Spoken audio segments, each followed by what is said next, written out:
সাদ্দাম জামালের পর এবার জয়ন্তর খবর দেওয়া যাক। একের পর এক কীর্তি আরিয়াদহের তালতলা ক্লাবের জয়ন্তর নতুন কীর্তি শুনবেন যে এতদিনে মানুষ মুখ খুলছে ভয়ে। টোটো স্ট্যান্ড জয়ন্তর রাহুল গুপ্তার নামে, জয়ন্তর সাগরেদ রাহুল গুপ্তার নামে। সেই টোটো স্ট্যান্ডের যাতে মুনাফা বাড়ে তার জন্য ওই রুটের বাকি অটোগুলোর উপর বা অটোওয়ালাদের উপর জুলুম করা হতো। আরে জুলুম শুধু অটোওয়ালাদের উপরে না, ধরুন যদি কোনো যাত্রী উঠে যায় অটোয়, জোর করে তাদের অটো থেকে নামিয়েও দেওয়া হতো। হ্যাঁ, এইরকম অভিযোগও উঠছে। সুবীর রয়েছেন আমার সঙ্গে প্রতিনিধি সরাসরি। সুবীর, কি অভিযোগ উঠছে?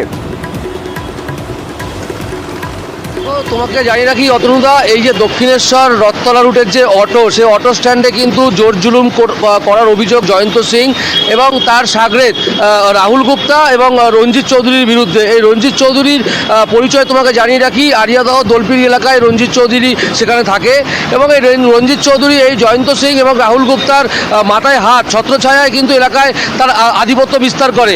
এবং এই যে অটো স্ট্যান্ড, সেই অটো স্ট্যান্ডে যারা অটো চালক রয়েছে তাদের উপরে কিন্তু মারধরের অভিযোগ ওঠে রঞ্জিত চৌধুরীর বিরুদ্ধে এবং তার বিরুদ্ধে বেলগুড়িয়া থানায় অভিযোগও দায়ের করা হয়। কিন্তু সেই জায়গা থেকে কিন্তু পুলিশ কোনো রকম কোনো ব্যবস্থা নেয় না এই রঞ্জিতের বিরুদ্ধে। এবং তারপরেই কিন্তু যারা অটো চালক রয়েছেন তারা কিন্তু তাদের অভিযোগ জানাচ্ছেন এবং তারা বলছেন যে যথেষ্ট আতঙ্কিত তারা, অর্থাৎ দোলপিড়ি যে জয়ন্ত সিংয়ের টোটো স্ট্যান্ড, সেই টোটো চালকরা কিন্তু তাদের এই মানে তাদের মাথায় হাত ছিল বলেই এই অটো চালকদের ওপরে কিন্তু অত্যাচার করে এবং অটো চালকরা যখন যাত্রী তোলে সেই জায়গা থেকে কিন্তু যাত্রীদের নামিয়ে দেওয়ারও কিন্তু অটো থেকে অভিযোগ উঠছে এই সমস্ত যারা টোটো চালক রয়েছেন তাদের বিরুদ্ধে। এবং রঞ্জিত চৌধুরী যিনি রয়েছেন তার বিরুদ্ধে কিন্তু তারা অভিযোগ করছেন এবং তারা যথেষ্ট আতঙ্কে রয়েছেন। অভিযোগ অটো চালকরা এতদিন মুখ বুজেছিলেন, এবার আস্তে আস্তে মুখ খুলছেন, অভিযোগ করছেন। অটো চালকদের অভিযোগ শুনুন। আমরা কোনো শর্ট প্যাসেঞ্জারও পাচ্ছি না, ওদেরকে যদি কিছু আমরা বলতে যাচ্ছি তো ওরা একটাই নাম তুলছে, সেটা হচ্ছে জয়ন্ত সিং। দৌড়াতে চলতো বলেই প্রত্যেকটা টোটোওয়ালা যেই টোটোগুলো চলে ইল্লিগাল ভাবে চলে, ওরা সরকারকে কোনো পয়সা পে করে না, ওরা ইল্লিগাল ভাবে গায়ের জোর দেখিয়ে এই রুটে টোটো চালাচ্ছে। এখানে জয়ন্তের আছে রঞ্জিত চৌধুরী, যে কিছুদিন আগে আমাদের একটা অটো চালক ভাইকে মেরেওছে, আর ওদের প্রেসিডেন্ট হচ্ছে রাহুল গুপ্তা। জয়ন্ত ঘনিষ্ঠ রাহুল গুপ্তার নাম তো আগে শোনা গিয়েছিল, নতুন নাম রঞ্জিত চৌধুরী। কে এই রঞ্জিত চৌধুরী? কিসের জোরে রঞ্জিতের এত দাপট? টিকি বাঁধা আছে সেই জয়ন্ত সিং এর কাছেই। জয়ন্তর এতটাই ঘনিষ্ঠ রঞ্জিত, নিজের হাতে নাকি জয়ন্তর নামে ট্যাটুও বানিয়ে ফেলেছিল। আর আরিয়াদহে জয়ন্তের পরপর কীর্তি ফাঁসের পরেই হাওয়া, বেপাত্তা রঞ্জিত। ফোনে যোগাযোগ করা হলে আত্মীয়রা বলছেন যে এলাকায় নেই। তাহলে রঞ্জিত কোথায়? খুঁজে বার করবে ঠিকই পুলিশ। হ্যাঁ, হ্যালো, কে? রঞ্জিত চৌধুরী বলছো? বাইরে আছে। হ্যালো, রঞ্জিত চৌধুরীকে ফোনটা দিতে দেবে, একটু দরকার ছিল। এখানে তো নেই, বাইরে আছে। বাইরে কোথায় সেটা জানি না, যদি আসলে আমি বলে দিব। খাস কলকাতায় পুলিশের বাড়ি বেহাত, আইনের ফাঁক গলে গড়িয়াহাট এলাকার বালিগঞ্জ প্লেসে বাড়ি দখলের অভিযোগ। স্থানীয়দের দাবি, এলাকার কয়েকজন তৃণমূল নেতা বাড়ি দখল করে প্রমোটিং করতে চাইছেন। এর পেছনে স্থানীয় এক প্রভাবশালী তৃণমূল নেতারও মদত রয়েছে বলে অভিযোগ উঠছে।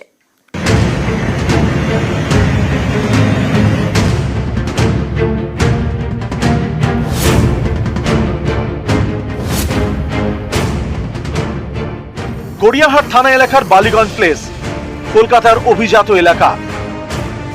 এখানেই বাড়ি দখল, সেটাও আবার গড়িয়াহাট থানার প্রাক্তন ওসির। এই নিয়ে নিউ মার্কেট থানায় এফআইআর করেছে কলকাতা পুরসভা। বিতর্কিত এই বাড়ির ঠিকানা 43B বালিগঞ্জ প্লেস। অভিযোগ, জাল দলিল দেখিয়ে মিউটেশন করার চেষ্টা দেবাশিস চন্দ্র নামের এক ব্যক্তির। নিউ মার্কেট থানায় কলকাতা পুরসভায় করা এফআইআরে এই দেবাশিস চন্দ্রের নামের উল্লেখ। মিউটেশনের আবেদনে সন্দেহ হয় আলিপুর জমি রেজিস্ট্রি অফিসে যোগাযোগ করে পুরসভা। প্রকাশ্যে আসে চাঞ্চল্যকর তথ্য। এই জমির মালিক গড়িয়াহাট থানার প্রাক্তন ওসি সুভাষ ভৌমিক। 2015 সালে তিনি মারা যান। কলকাতা পুরসভার এফআইআরে এই উল্লেখ, জাল দলিল দেখিয়ে দেবাশিস চন্দ্র দাবি করেন যে তার বাবা তপন চন্দ্রকে বাড়িটি বিক্রি করেন সুভাষ ভৌমিক।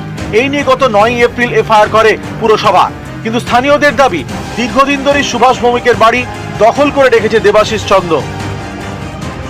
জমিটার মালিক হচ্ছে সুভাষ ভৌমিক।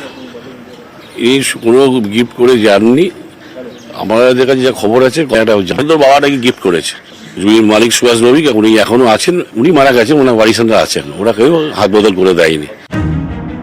এপ্রিল এফআইআর আর জুলাইতে এই বাড়ি দখলমুক্ত করতে যায় পুলিশ, কিন্তু তা করা যায়নি। পুলিশকে বাধা দেওয়া হয় বলে অভিযোগ। এরপর গত 11 জুলাই বাড়িতে নোটিশ দেয় পুরসভা, জানিয়ে দেয় পুরসভার অনুমতি ছাড়া বাড়ির কোন অংশ ভাঙা যাবে না। গড়িয়াহাট থানার প্রাক্তন ওসি সুভাষ ভৌমিক, তার বাড়ি বেহাত হয়ে যাওয়ার অভিযোগ। স্থানীয়দের আরো অভিযোগ, পরিত্যক্ত বাড়িতে চলে নানা অসামাজিক কাজকর্ম, সন্ধে হলেই বসে মদের আসর। সন্ধ্যের পরে যত অ্যান্টি সোশ্যালরা আসে, ঢোকে, নেশা ভাঙে, ইঞ্জেকশন যাবতীয় নেশা হয়। তো আমরা স্থানীয় বাসিন্দা হিসাবে এটাই চাইবো কর্পোরেশন বা প্রশাসনকে, যদি বন্ধ করে দেয় খুব ভালো হবে। খাস কলকাতায় বাড়ি দখলের অভিযোগ, সেটাও আবার প্রাক্তন ওসির। এখানেই প্রশ্ন, বালিগঞ্জ প্লেসের মতো জায়গায় বাড়ি জবরদখল হচ্ছে, এই নিয়ে প্রশাসন কি করছে? স্থানীয়দের দাবি, দেবাশিস চন্দ্রের পেছনে এলাকার কয়েকজন তৃণমূল নেতা আছেন। তারা দখল করা বাড়ি ভেঙে প্রমোটিং করতে চায়। এদের মাথায় এলাকার প্রভাবশালী তৃণমূল নেতার হাত রয়েছে বলেও দাবি স্থানীয়দের। অভিযোগ হলো দেবাশিস চন্দ্র বলে একজন, তিনি এই জমিটা দখল করেছেন, ওনার সাথে অনেকজনই আছে, ওনারা সরে যান এখানটা থেকে, সেটাই। প্রাক্তন ওসির বাড়ি দখলের অভিযোগ স্থানীয় তৃণমূল নেতাদের একাংশের দিকে।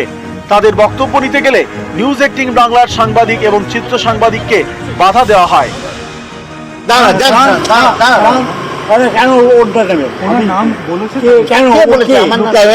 বাবু ডান্ডাগুলো বার কর, আমার নামটা কি বলেছে?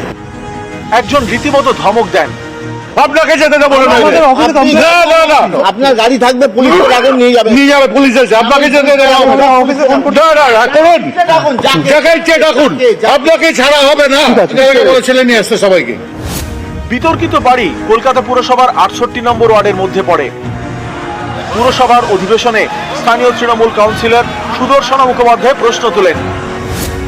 43B বালিগঞ্জ প্লেস বেআইনি দখলদারদের হাতে। এই বাড়ি ভেঙে দেওয়া অংশ এবং তার লাগোয়া জমি দখলমুক্ত করার জন্য কলকাতা পুরসভা কি ব্যবস্থা নিতে পারে?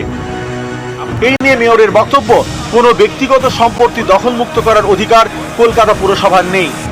দখলদারি সরানোর একটা ধারা আছে, সেই ধারাতে আইপিসি অনুযায়ী পুলিশ এসে ব্যবস্থা নিতে পারে, কিন্তু কোনো একটাই কলকাতা কর্পোরেশনের হাতে এই ক্ষমতা নেই যে বেআইনি দখলদারি তাকে সরানো। এটা একমাত্র কোর্ট করবে এবং কোর্টের অর্ডারে পুলিশ দাঁড়িয়ে থেকে এই কাজটা করবে। পুরো আইনের জটিলতাতেই কি দখলমুক্ত করা যাচ্ছে না প্রাক্তন ওসির বাড়ি? অভিযোগ, এমনই কোনো আইনের ফাঁকে সুযোগেই কি দাপিয়ে বেড়াচ্ছে দখলদাররা? অমিত সরকার, নিউজ 18 বাংলা। আর এবার আমরা নজর রাখবো পোল্ট্রি ব্যবসায়ীদের ধর্মঘট। গতকাল রাত থেকেই পোল্ট্রি ব্যবসায়ীদের ধর্মঘট। পশ্চিমবঙ্গ পোল্ট্রি ট্রেডার্স অ্যাসোসিয়েশনের ডাকে এই ধর্মঘট, যে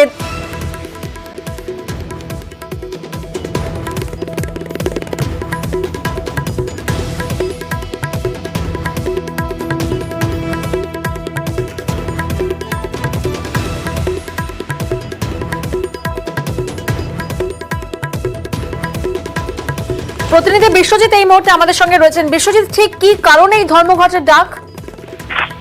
দেখো, আমরা জানি যে বেলদায় একটা ঘটনা ঘটেছিল, তার প্রেক্ষিতেই প্রতিবাদ এবং যে West Bengal poultry traders association, তাদের যে বিভিন্ন রাজ্য জুড়ে পোল্ট্রি মুরগি আনা নেওয়া হয়, সেই যে গাড়ির চালককে মারধর করেছিল পুলিশ, এমনটাই অভিযোগ। বেলদা থানা এলাকায় এই ঘটনা ঘটে এবং তারপর প্রতিবাদ জানায় এই অ্যাসোসিয়েশন এবং তারা তখনই হুমকি দিয়েছিল ধর্মঘট ডাকার। গতকাল রাত থেকে লাগাতার সেই ধর্মঘট শুরু হয়েছে এবং আজ সকালে যথারীতি কলকাতার বাজারে যে সমস্ত এলাকা থেকে মুরগি আসে, পোল্ট্রি মুরগি মূলত উত্তর 24 পরগনা এবং মেদিনীপুর থেকে সব থেকে বেশি আসে, এছাড়াও বাঁকুড়া সহ বিভিন্ন, বর্ধমান, বিভিন্ন জেলা থেকে কলকাতায় যে মুরগির গাড়ি আসে, সেই রাতের বেলায় রওনা দিয়ে ভোরবেলার দিকে চলে আসে। সেই মুরগির গাড়ি আজ কার্যত আসেনি বললেই চলে। নিউ মার্কেট চত্বরে মুরগির বাজার আজ সেভাবে বসেনি। বিভিন্ন দোকানে যে স্টক ছিল, সেই স্টক মুরগিও কার্যত শেষ হতে চলেছে। আজ সকালবেলাও মুরগির বাজারে তাই দাম কিছুটা বেড়েছে, 10 টাকা কিলো দরে বেড়েছে। 240 ছিল, 250 টাকা কিলো হয়েছে। আগামীকাল সেই স্টক না থাকার কারণে যে সমস্ত মুরগির দোকানগুলো রয়েছে, খুচরো দোকান, সেখানেও পোলট্রি মুরগির মাংসের সংকট দেখা দিতে পারে এমনই আশঙ্কা করা হচ্ছে। বেশ। পাশাপাশি আলোচনা, প্রশাসনের সঙ্গে আলোচনার চেষ্টা চলছে। যদি বেশ। আলোচনায় আজ ধর্মঘট উঠে যায় তাহলে ভালো, না হলে আগামীকাল থেকে পোলট্রি মুরগির মাংসের সংকট দেখা দেবে কলকাতা সহ রাজ্যের বাজারে। বেশ।